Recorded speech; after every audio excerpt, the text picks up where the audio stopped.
It's okay, you can now mute. So you're very welcome, and Christine, you're welcome online also. And we would like Thank to you. move on and share right now with whoever is available.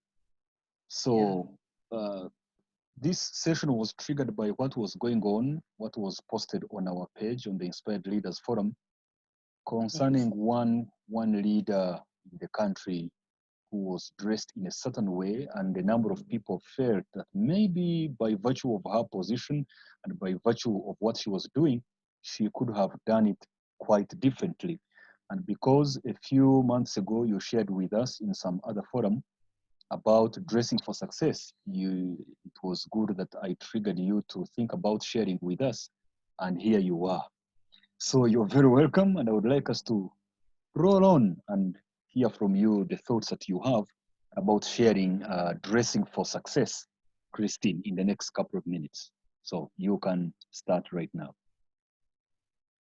Yeah, thank you very much, Samuel. Thank you, everybody who has joined us for this chat. Indeed, it was something that was triggered by our conversations going on in our chat group. And that question, just for us to all remember, I mean, this is what one of us said. Hello, Inspired Leaders. Just wondering if there are any comments on the dress code of Miss So-and-so, such and such a minister. Is it okay given that it's a Sunday and we are in quarantine? So after that post came, I inquired from Samuel about, remember, dress for success. And well, that is where all this came from. And I'm honored to be here to share my thoughts and for us to have an engagement over this particular subject here. I'll not go into what dress for success is, but for now we are just looking at this particular statement that was put here, and that was the debate trigger on that day. Each of us has our opinions and comments that we'll make, and eventually I'm hoping that we're going to have a healthy discussion which we as inspired leaders can actually take away from our platform to be able to go and influence lives elsewhere, so that what we do is meaningful to everybody, that we are the change makers and we can do something about it. Well, when I read that statement, what quickly came to my mind was that we all dress up every day.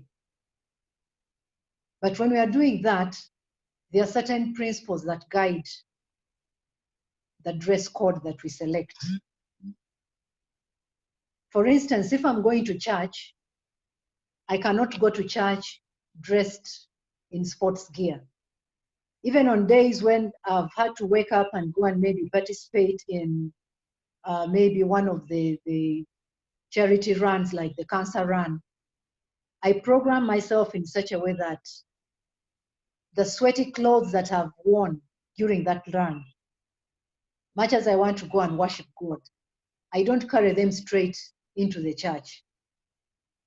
One, because I'll be all sweaty and smelly, for lack of a better word, but it is not the appropriate attire for me to go in church, even if I were to go and try to show people around that, yes, I've been taking part in this cancer run. But instead, you plan your life such that you get into different places and dress up appropriately. So quickly, when this question came, what I was reminded about was professionalism.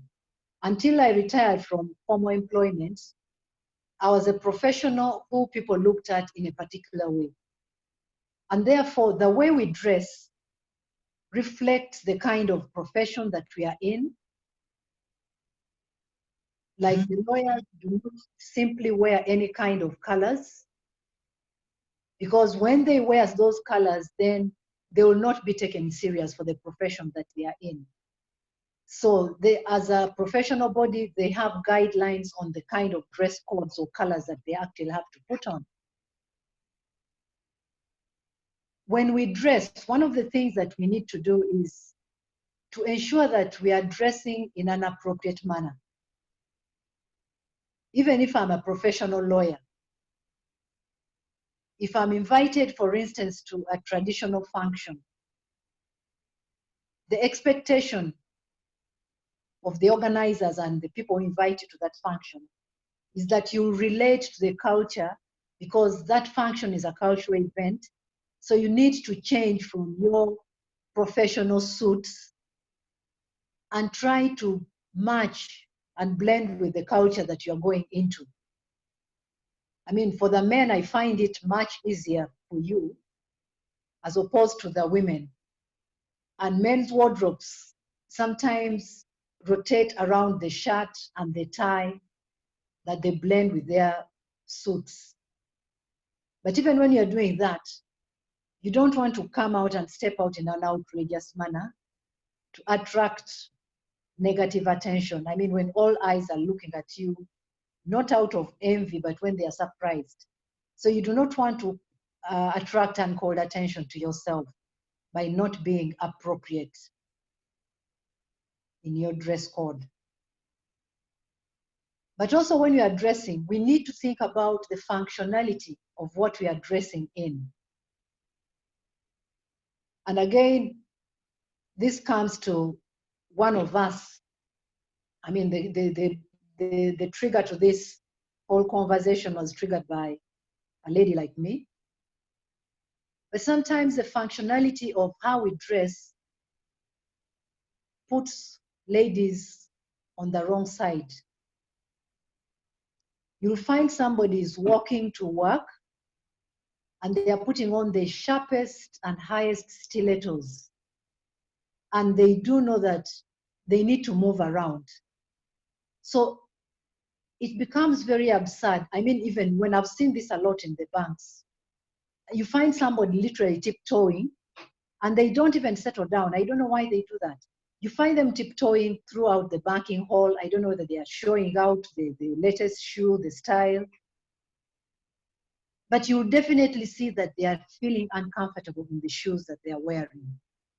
So why don't we plan that there is a time and a season for every event and every dress code as well, so that you put on the appropriate shoes. If the shoes are for you to go to maybe a cocktail, you do not expect yourself to carry cocktail shoes into a working place where on a minimum you're going to spend about 8 hours of the day. By the end of the day, I'm telling you, you will have become even sick. And eventually you're causing health problems to yourself without knowing. The other thing that we normally think about when we are choosing how we dress for whatever the occasion is about being decent, about being modest. You do not want to go and find yourself dressed because you are the biggest cause of defaulting on dressing for success. You find yourself with two flimsy pieces of cloth, and one is tying your upper bodies to cover your breasts, and then just something skin and cover a little bit of your lower part of the body. And again, here you're going to attract negative attention for no reason. And there was a time until police and law enforcers came in to rein on the absurdities that was happening in the streets of Kampala. The rogues in the city used to grab these kinds of ladies and tell you that you've tempted them to actually expose you. But dressing is not only about the clothes that we put on. Dressing reflects the way that we groom ourselves, the way we step out. With all due respect to the Rastafarians or people who keep their hair in that kind of style, the way we appear makes people read into who they think we are and how we want them to approach us or deal with us. So even if you are a lawyer and you are dressed up in this very sleek suit, but then you come up with rastas and you've tied up your hair, the person who was coming to consult you to actually represent them twice about whether you are really a serious person that they should go ahead and engage. And now this will not even talk, there would be nothing about your intellectual capability to handle matter. But some people, like me inclusive, would have my reservations dealing with or associating with somebody like that. And you'll end up losing out, not because you are not a smart lawyer, but because your appearance does not pass for somebody who is smart.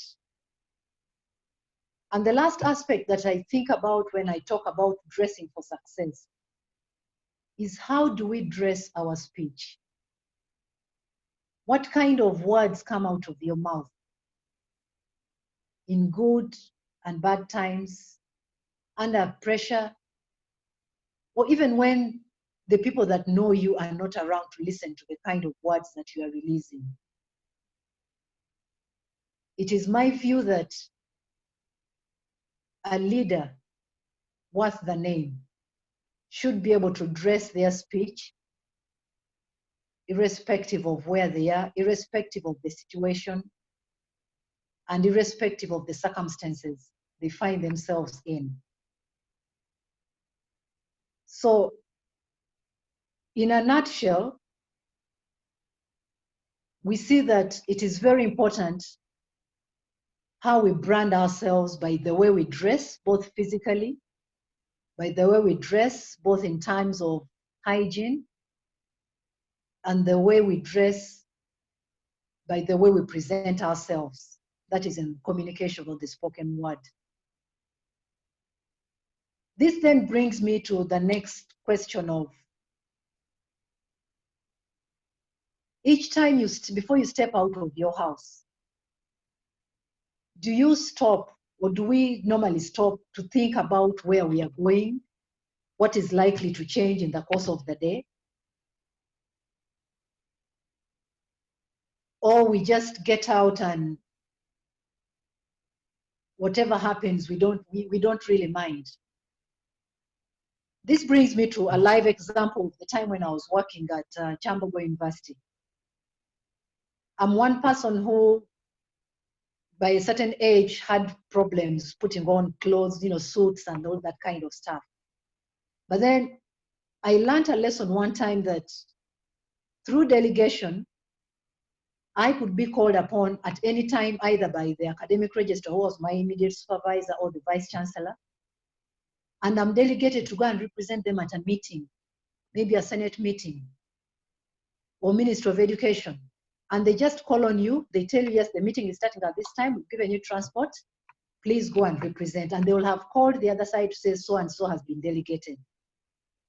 And that taught me one good lesson, that even when I would like to put on clothes which which are sleeveless, or they have straps, I always made sure that I had a jacket on me. So that made me go and fill up my wardrobe with complementary accessories for use on days when anything like that could happen. And therefore, in my opinion, my colleague, the Honorable Minister, could have done better, knowing that she was appearing on public and international television, because I'm sure this information gets far and wide. It was a Sunday. She could have been in her home. I don't know that she was in her home or she was in the office. But for the kind of message that she was going to portray, people will look at the presenter, they will look at the way the person is presenting it, and they will either take it seriously or they will choose to ignore it. It would have been much better for her on that day to just have a little jacket on top of her. And knowing that she's a cabinet minister who can be called upon by the president all the time, she ought to have probably responded the way I did, to the time when I knew that I could be delegated at any time, and therefore be prepared should roles change. So that is something for us as ladies, and even the gentlemen that are on this group, the inspired husbands and sons, to be able to go and educate and help and support the women in our lives as they are stepping out. We need to be able to do a check. Would you love to see somebody dressed like this person stepping out as they are leaving home? Or you don't mind and it is everybody for themselves and God for us all? Sometimes we may dress up thinking that we are impressing people, but we are actually adding minuses on ourselves. And sometimes, again, the culprits are the ladies. We think about having quantity rather than quality. And we think that by getting every trendy fashion that comes on board, we are doing ourselves a great service by being seen to be either classy or well-to-do. But you can have a few of your things in your wardrobe and be able to complement them by interchanging them. There's somebody called Sean Ashmore who wrote and said that style is a reflection of your attitude and your personality. People can look at the way you present yourself and they will know what kind of attitude you have and the nature of your personality as well. And that is why sometimes the way some ladies dress ends up placing them in positions which are compromising because they've dressed up seductively.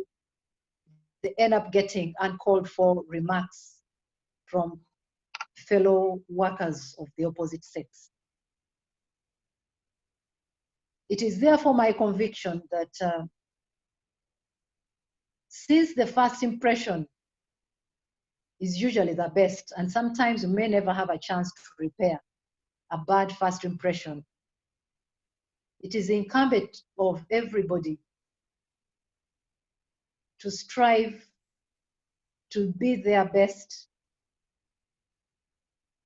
rather than try to correct something that has gone wrong. Because somebody can actually put you off. I've seen people being denied opportunities of jobs at interview panels, some of which I've been part to, just because of the way they presented themselves at that interview. So it is very important the way we dress and portray ourselves. I don't know what is going to happen to our sister if she continues that way. And in Africa, we are very lucky that we do not have to dress in Western styles all the time. You don't have to be suited up. But we have the kitenge fabric where you can still be something in between formal and informal and decent at the same time. So that would be a very good bargain for some of these high-profile people who have become public figures by nature of the jobs or assignments that they carry out in society, because it will really reflect much and influence the extent to which their messages will be taken lightly or with respect. There was a little bit of overexposure of the shoulder part of this lady. The dress she was putting on was nice. Yes, it's nice on a Sunday to dress down.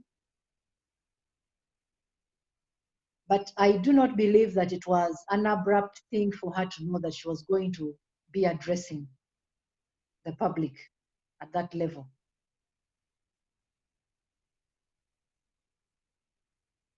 So it is just one of the good things that we need to know, that the way we dress, we are both God's ambassadors as well as ambassadors of the entities that we represent. Whether you are a married woman, The way you dress will reflect the kind of relationship you have with your husband, and it will draw respect for your husband or undermine the repute that he has or enjoys in society, just the way they look at you dressing. Because if somebody will see a married woman like me, they find Mrs. Kyayonka dressed like one of these young people who ply their business by the night, then they will really wonder, and they will actually sympathize with this man behind this woman. In conclusion, as an inspired leader myself, my appeal is that we should be ready in and out of season. We should be willing to be God's messengers out there. We should be able to dress in the manner we would like to be addressed by everybody that comes in contact with us or reads into what we do all the days of our lives. Let us wear great clothes because we never know whom we will meet next or what assignments await us and could bypass us just because we've not done it right. Thank you for listening to me. Let's hear the thoughts that are coming from the floor. Wonderful. Thank you very much, Christine, for this wonderful exposition, if I can call it that. You've been very elaborate, and this is great content. You know, the way we dress reflects how professional we are. I just want to inquire, when you talked about that the way we dress reflects how professional we are. Are you saying there is a universal standard for professional dressing, or it varies from place to place? What we call professional dressing in Kenya, is it the same dress that somebody would say it's professional dressing in Uganda? Would it still be seen as professional dressing in Australia? Similarly in America or in Asia? So when you say the way you dress reflects how professional we are, is there a universal standard, or this varies from place to place? There is a universal standard in that, one, you must be clean. Your clothes must be clean. What I've seen in a lot of the Western world, you may find a gentleman wearing their, do they call them the khaki? I don't know what you call that. They are decent, they will be maybe khaki or corduroy. They are not suits. Yes. They are putting on blazers, but with trouser, which does not necessarily have to be a part of a suit, but they are putting on a jacket. So what they are doing is that when they are going for maybe a business meeting, they are wearing that jacket or blazer on top of a decent trouser, which is pressed well, and the shoes are also neat. So even when somebody is going to meet you, that is what sometimes some people call smart casual. There are some people who don't like to wear these meticulous, legal-like kind of dressing. But yes, still you'll see that person and you respect them for who they are. And this goes across everywhere. You cannot now go and put on a counsel and you're a lawyer and you're going to meet a client over that kind of a thing. So the professionalism here is that wear a jacket. Or sometimes, yes, you may still not wear your jacket, but you're putting on a shirt. It may be a short-sleeved shirt, but you have a tie. So it will still reflect on this person took time and they are actually you look at their appearance and yes, they've dressed down, but they are still professional. Okay. Maybe putting on a t-shirt with a basketball kind of a thing. So the professionalism, I look at you in your t-shirt and I look at the other person with a buttoned short-sleeved shirt tucked in. That is professional. That is a professional look. So there is a standard, a global standard, but which can be toned down to the occasion, to the weather, to the kind of client you're going to meet. Okay, this kind of thing we are calling global standard, to some people it sounds like we are playing into some bit of colonial kind of thinking, because when you say put on a tie to look professional, somebody will say, hey, look here, where did this thing start from? The tie is not African, the tie is not even American, the tie is coming from some other part of this world. And when they came all over the world and told us to put on ties and put on suits, even when it is shining, we took it on and labeled it professional. And that's why I'm asking, is it really a global standard, or it is some bit of an imposed standard from one corner of the world? I think I'll take two great African leaders that I loved so much, their style of dress, and these were both gentlemen. Yes. That was the Nelson Mandela and Kenneth Kaunda. They came up with something and they didn't want to put on those ties. But they still went ahead, and the Kaunda suit, I mean, it became very, very famous here. I mean, even here, people still wear them. Oh, and yeah. I'll see, I know some of our ministers here, some politicians who have actually embraced it, and the style has changed and been modified from the way Kaundas look like. And they look very, very decent. And even when they do not put on a tie and wear a t-shirt inside that Kaunda suit, or even just wear it without, there is a way you'll see that that person is professional.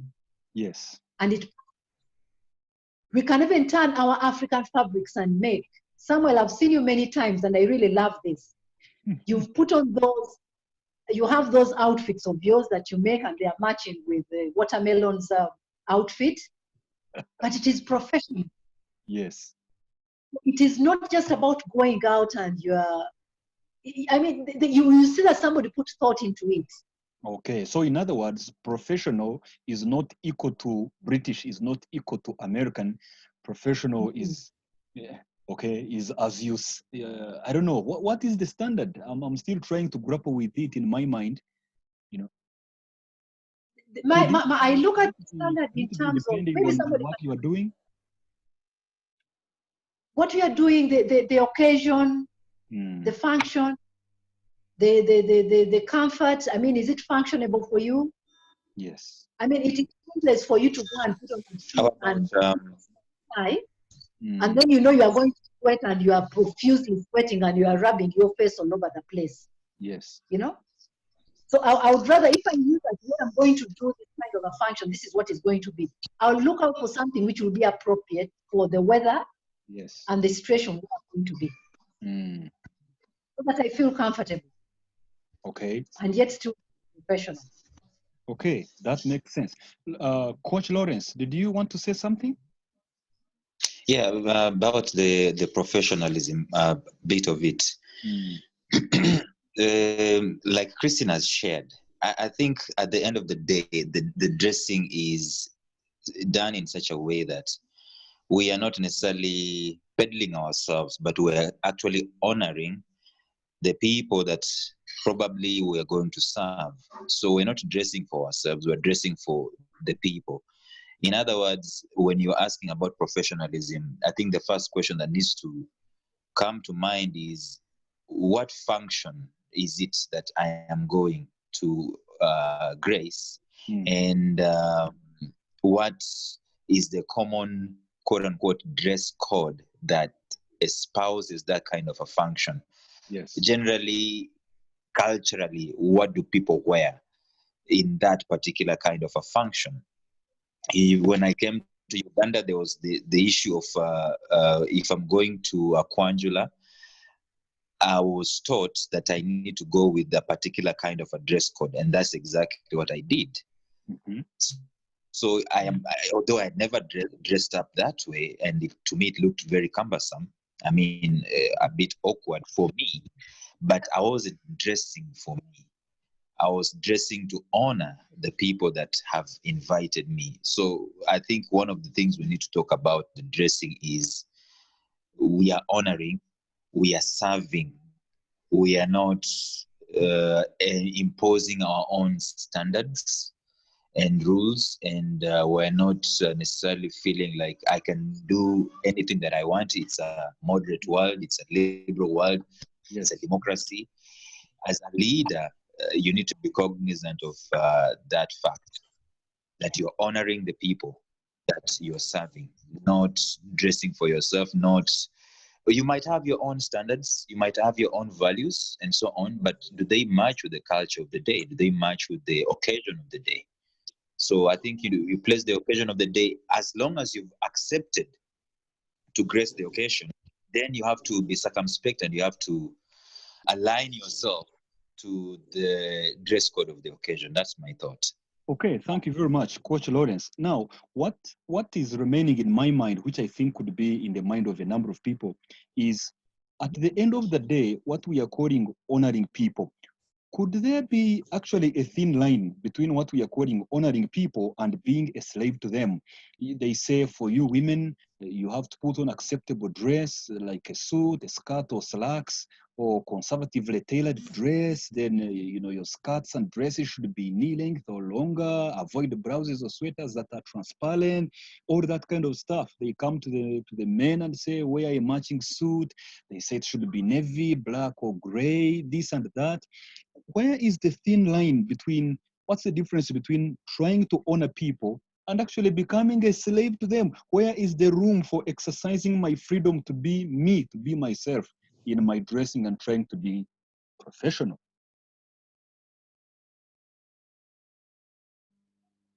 Well, in my view, the line that I look about is I need to feel good. Mm-hmm. One of the things that I've seen actually, which now reflects where the difference now comes into that, I've seen lately, I mean, young ladies, many ladies like wearing tight-fitting, stretchy fabric clothes. And when because those kinds of clothes end up like pulling up, and then you find them always struggling to pull the dress or the skirt down. They are moving and they are trying to pull it down. And you'll outrightly see that this person is not feeling comfortable. And maybe this person is doing this and has been invited to a function, which is a traditional function. So you ask yourself, much as you really want to feel good and feel, be at liberty to exercise your freedom, you will end up finding that you are uncomfortable in that kind of environment. You will not even enjoy the function that is going on because you are conscious that everybody is looking at you.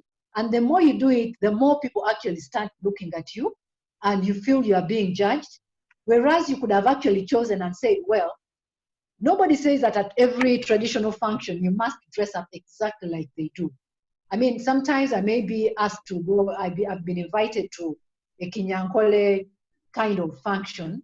Yes. But I don't know and I have a challenge wrapping those things. But I choose and I say, okay, what I'm going to do, maybe I'm going to use the Chinyarwanda one because it is easier for me to just flip it over and I move on and go.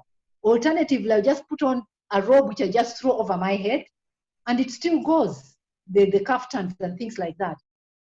Yes. So there's a way that you can still blend and you'll find that, yes, you are honoring them, but you are not getting out of your way because when they tell you to go, they do not tell you that you must wear like this. But it is you yourself you want to feel good and comfortable, enjoy the function with them, but at the same time, you are honoring them. And in both ways, you are exercising your freedom to please your host, as well as feel comfortable and please yourself. Beautiful. Thank you very much. You talked of the functionality of our attire. You brought in interesting examples when you talked about seeing somebody walking to work, putting on those highest stilettos, literally tiptoeing in the banking hall, feeling very uncomfortable, and also bringing in the concept of the function, e.g. you are at a cultural event, so how do you put on, and the example you've just given. What remains quite a gray area is how about where there is a mixture of cultures? If we are to get an example of cultures, now we are not talking about where you are purely in a Nigerian environment or you are purely in a Kikuyu environment or you are purely in a Chiganda culture environment on that function, but here you have a mixture of different cultures. What's the advice? My advice there would be, it's very good. Many times people who invite us to events, are usually very kind and they guide us on the dress code. And if you are not very sure about what to expect, there is nothing wrong with you finding out from your host or the organizers of an event what the dress code is going to be. And that will give you a way. And we have, in Africa, actually, we have lots of liberal things that we can actually wear. And I've seen even in the Western world, I mean, there's nothing wrong for you playing around with fabric. Either you make it or you can actually even buy it ready-made. I mean, you'll find maybe Ethiopian kind of dresses. It's just about you looking at this function. If I'm going for a cocktail, do I want to put on a very long maxi dress? Or if I'm going for, you know, I think it is just that blend that you can actually, the best guide for you would be to look to inquire from the people who are on the organizing side to be able to help you gauge so that you are not too much off. But even when you're going for a cocktail, you know, sometimes events may take long to start for reasons beyond our control.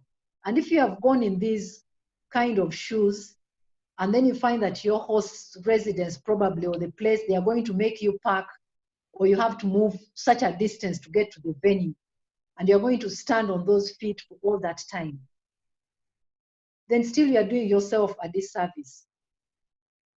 So you need to actually plan and get to know, these people are inviting me for this. Are they conscious about time? Do they keep time? But even when you have these nice shoes of yours, you might think that maybe this is not the day for me to put on. I would rather put on these shoes when I know I'm going to a function where I'm going to sit down and only walk minimally, maybe to go to the cafeteria serving station to go and serve myself, and to blend the kind of clothes. In Africa today, I mean, we've played around with fabrics all the way from Indian to, I don't know, whatever, to West African, and you can still be able to find a blend. And if you can talk to people that can guide you, like I think in our parliament, there are some ladies that each time I see them appearing, I feel like, oh my God, I wish I could get to them and just help them to be able to do this right. Okay. I can become a coach. Actually, I'm a coach of how to dress. Interesting. Coach Christine coaching people to dress for success. Isn't that amazing? Yes. Amen. Hello, Agatha. You're very welcome. You would like to chip in here? Hello. Yeah. Agatha? Beautiful. Hello, Agatha. Would you like to chip in? Hello, Samuel. Hi, Christine. Hi, Relevance. Hello? Yes, please. We are listening. Yeah, as you were speaking, I thought about relevance and preparation. Remain relevant. And one of the areas of your relevance will be your dressing. To understand your audience, to understand where you're going to appear, and be real. An evening out with friends, you can't go dressed in your suit when we're expecting to dance and play around. You'll be off. But how can we as leaders stay relevant in those places and spaces where we go? Because and relevance, but also turn yourself to your message. What do you want to send out that day? What do you want to say? What do you want to mean? It comes through with your dressing too. And then I want to talk about preparation. Like I think Christine has elaborated well. How if you understand where you're going, you even are called, people have told you the dress code, then try to tailor your dressing to that meeting or that space where you're preparing to go. So being able to prepare yourself requires a phone call. Just find out from the people and know how best to be relevant. Otherwise, being off is a very big disadvantage. Even when you're well dressed, but if you're off for the people, then they'll even distance themselves from you. So I think it is very costly not to be relevant. And one of the ways of staying relevant is doing good preparation. Yes. Thanks. Yeah. Interesting. What an idea here. And that reminds me of what Christine talked about a few minutes ago, that even colors matter. I remember one time I was chatting with somebody online, somebody in Netherlands, and she asked me a question. She said, I've been looking at your Facebook page. Recently, you changed the color from, was it blue, now to purple. What's the problem? What is going on in your life? And I said, there is no problem. I just love this color purple because to me, it speaks about royalty, the kingship and so on and so forth. And she said, no, I was actually a little bit worried because here in our country, purple talks about being starved, especially in some inner rooms of your house. So now they talk about socks and their colors versus the trouser. They talk about the color of the shoes versus the color of the belts. Do we need to go for a course in color meanings? Do we need to just read? How do we crack these things, even of colors, concerning our dressing to be relevant?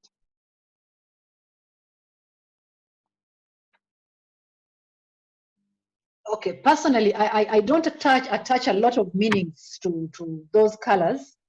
But one of the things that I've learned is that there are times when you need to get out bright, and then the color choice that you choose will actually depict your mood. There are times when things can be very, very rough, and usually I have a few bright colors in my wardrobe, and these are to brighten me up. They brighten my spirit, but they brighten everything around me. It helps me to get into the positive mode, that whatever comes in and everybody's seeing me, much as there's something that I'm struggling with inside, I don't let that come out by probably being so dull and all that kind of stuff, but I stand out bright. But in our Ugandan setting, the challenge that I've faced is the colors being attached to political affiliations. Yes. And sometime actually I felt like the ground should swallow me up when I went for a function where I was putting on something, and it was something a very dull but multicolored African fabric, and with a kind of like, it wasn't actually even yellow lace. It was something between yellow and orange. And this guy who was the host he asked me and said, of all days, you choose to put on NRM on my function. I'd never felt so small. So one thing that I've learned is that, well, I first of all kept away all those clothes which looked so close to the colors of political parties. And I try to avoid them as much as possible. Actually, I've given most of those kinds of clothes away. And I've taken instead into getting clothes or outfits which blend colors. So that even if maybe it may have the kind of the orange for I don't know which party, and then it has a bit of the blue, a bit of the orange, and I no longer get those kinds of feelings. But in Uganda, people tend to mistake us so much if we stick too much to those kinds of colors. And I think it is something that is so embedded in them that we can't do out with them. So looking for neutral colors, to me, comes out and stands well for us. Okay. Wonderful, good guidance. As we almost come to the close of this session, you shared something concerning the aspect of decency, and you said that attracting negative attention for no reason is not a good thing. This word decency is a noble word, but different people understand it differently. And I was wondering, how do you judge decency? How do you judge that you're decent? Doesn't it often differ sometimes according to age? You talked of exposure of the shoulders of this other lady who was on the TV program that we talked about. Maybe for some people they see that as classy, or could it be varying from class to class, socioeconomic status, and so on and so forth? How do we come to a place where we say you are decent, and wherever you go, they would say you're decent? Yes, Agatha, would you like to come in? Hello? Yeah, I wanted to say, I think it, hello? Yes, please. Yes, we are Hello? I think it really depends on the person. You see, decency is personal. here. Otherwise, everyone else has their opinion of what decent is.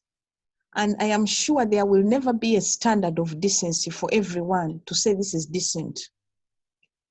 Because you find people reading decency as the long clothes where you're all covered up. Another group of people like this generation will say, oh my God, I can't afford that. So decency comes off personal. But there must be, I think there are underlying values that we must uphold personally, individually. Values like honor, respect. Respect people enough, especially your target audience, to dress relevantly. Yeah.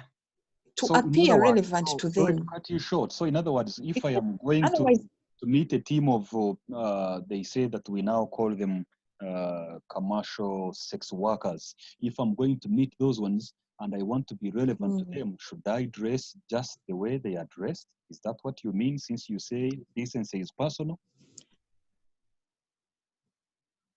no, we had also said that attach it to your message. Attach your dressing to your message.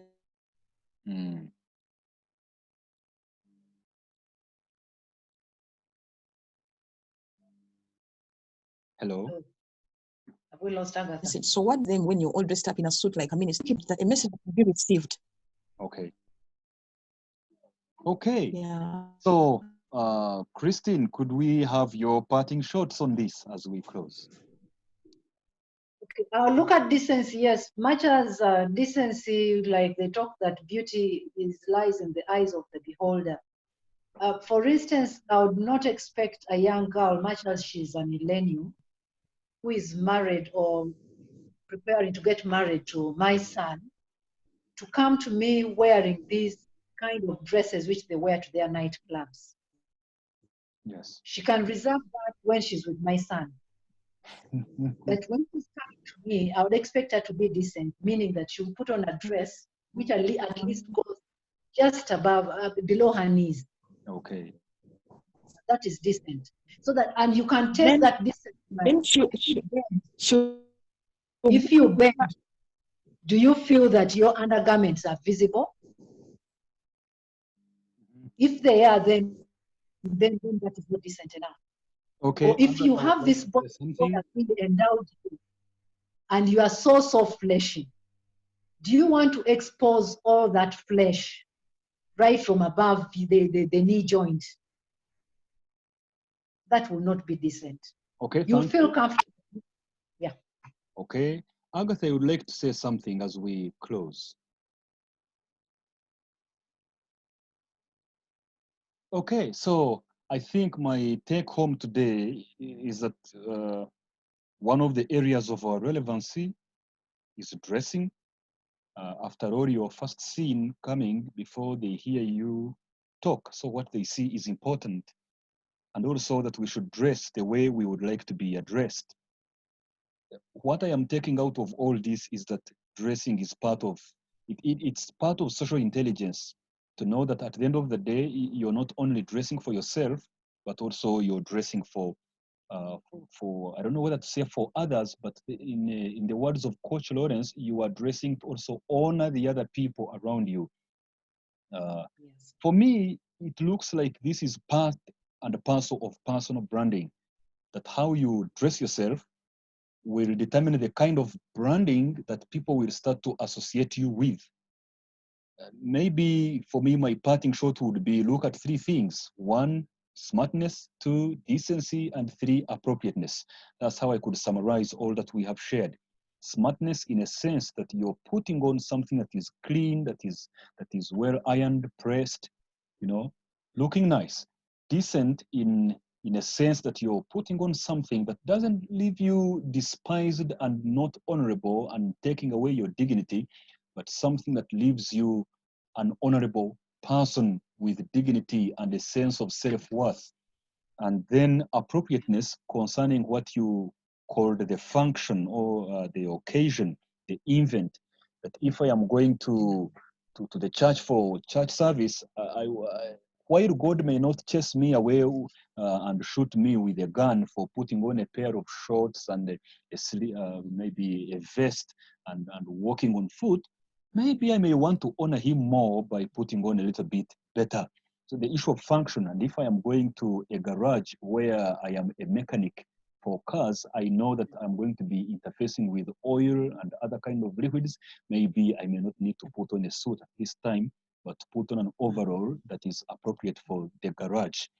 So I'm taking it up that way, that we look at smartness, decency, and appropriateness. And hey, this is my parting shot. Whenever you're not sure, just be conservative. Whenever you're not sure, keep it conservative. I think that leaves us safer. So thank you very much, Christine, for speaking to us about dressing for success.